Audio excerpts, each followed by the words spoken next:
China manja విక్రయించే వారిపై కఠిన చర్యలుంటాయని హెచ్చరించారు హైదరాబాద్ సిపి సజ్జనార్. సంక్రాంతి పండుగ సంతోషం తెస్తే కొందరి చేష్టల వల్ల హాని కలుగుతుందని అన్నారు. హైదరాబాద్లో చైనా మాంజాపై పోలీసులు స్పెషల్ డ్రైవ్ చేపట్టి 1.2 కోట్ల రూపాయల విలువైన మాంజాను స్వాధీనం చేసుకున్నారు. కొందరి ఈ కామర్స్ ద్వారా చైనా మాంజాను విక్రయిస్తున్నారని వారిపై నిఘా పెట్టామని త్వరలోనే కఠిన చర్యలు తీసుకుంటామని హైదరాబాద్ సిపి సజ్జనార్ అన్నారు.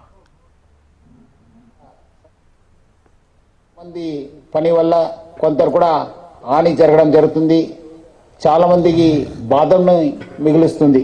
ముఖ్యంగా ఈ యొక్క చైనీస్ మాంజా ఈ పతంగుల కోసము ప్రజలు యూత్ అందరూ కూడా వాడుతుంటారు. దానివల్ల పర్యావరణానికి, పక్షులకి, మనుషులకి అందరూ కూడా చాలా పెద్ద ఎత్తున నష్టం చేయడం జరుగుతుంది. అమ్మే వాళ్ళపైన, అదేవిధంగా గోడౌన్స్ పైన మనము ఓల్డ్ ఆఫెండర్స్ ఎవరెవరు ఉన్నారు వాళ్ళందరి పైన కూడా చాలా గట్టి నిఘా ఏర్పడడం జరిగింది.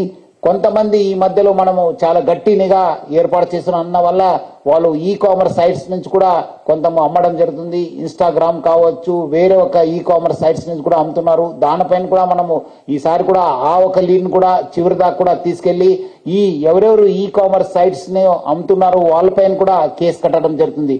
ఎందుకంటే నిషేధం అంటే నిషేధము, బ్యాన్ కంప్లీట్లీ. వాళ్ళు ఈ కామర్స్ ఎవరెవరు యాజమాన్యాలు ఉన్నారు వాళ్ళు కూడా అర్థం చేసుకోవాలి. ఈ ఒక చైనీస్ మాంజాని అమ్ముకోవడానికి లేదు. వాళ్ళు ఎవరు అమ్మినా వాళ్ళపైన కూడా కేసు అవుతుంది.